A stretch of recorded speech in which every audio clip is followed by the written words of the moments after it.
between the Sandinistas and the Indians were recently suspended. In the past few weeks, casualties have again been reported on both sides. Yes, I'm a warrior, I'm a fighter, that's why we stand out there to defend Nicaragua. Tomorrow night, we'll go on a dramatic river and ocean voyage with rebel Indian fighters as they try to smuggle supplies, and some American Indians from Costa Rica into eastern Nicaragua. In Costa Rica, Bob Martin, Action 7 News. Jim Boggio is here now with... This week we've been telling you about what may be the last Indian war between the Indians of Nicaragua and that country's Marxist Sandinista government.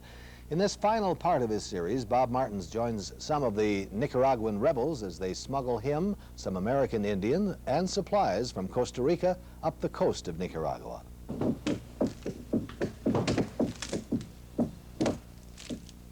We are south of Nicaragua in the democratic country of Costa Rica, exile home of the leaders of the rebel group MISURASATA.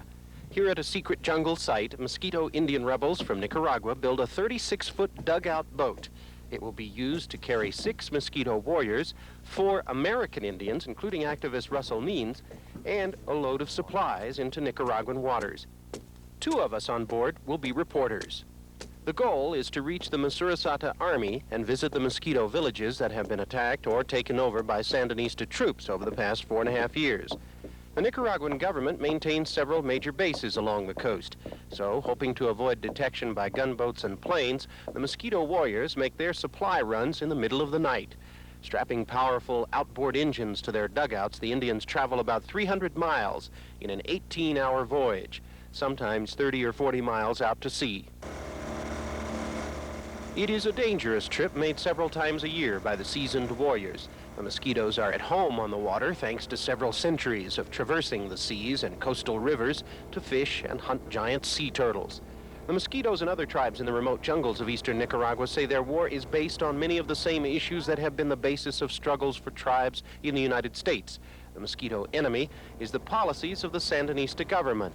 They still deny to recognize the Indian Aboriginal rights for land, for self-government, for natural resources and so forth. And because of that, our people are still in the resistance.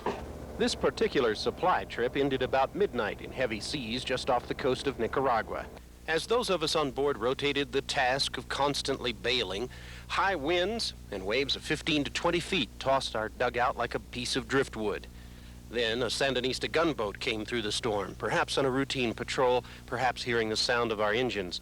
Searchlight piercing the night sky, it fell into line behind us as our supply boat turned and fought its way back toward open waters. It would take more than an hour of running before the searchlight faded into the blackness. Then 14 hours of making our way back to Costa Rican waters. It would take 2 more attempts over the next week before the supply boat would finally make it to its destination.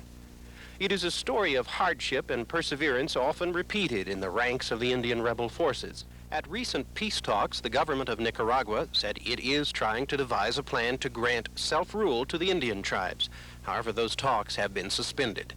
Following his group's experiences with the Indian rebels and the Sandinistas of Nicaragua, and speaking later at an Albuquerque news conference, activist Russell Means said he is hesitant to believe the latest promises of autonomy for the Nicaraguan tribes. Well, I've heard the same thing from every president, from Kennedy through Reagan, saying the same thing about making mistakes and everything's going to improve for the American Indian in the United States. The Sandinistas, first of all, I want them to identify for the world community and for you and I the mistakes that they've made.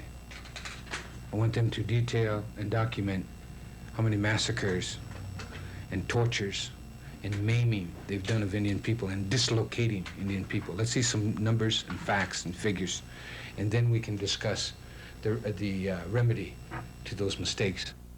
To resume peace talks, the Sandinistas now insist that the negotiations be conducted on Nicaraguan soil instead of in neutral countries as in the past. The present stumbling block is whether international observers would be allowed, a point demanded by the Indians but refused by the Sandinistas. And so the fighting continues with no end in sight. Bob Martin, Action 7 News. Bob tells us a group of New Mexicans will be leaving for Nicaragua soon to help rebuild homes destroyed in the fighting. The volunteers are called the New Mexico Construction Brigade, and they'll spend 6 weeks in Nicaragua rebuilding people's damaged homes.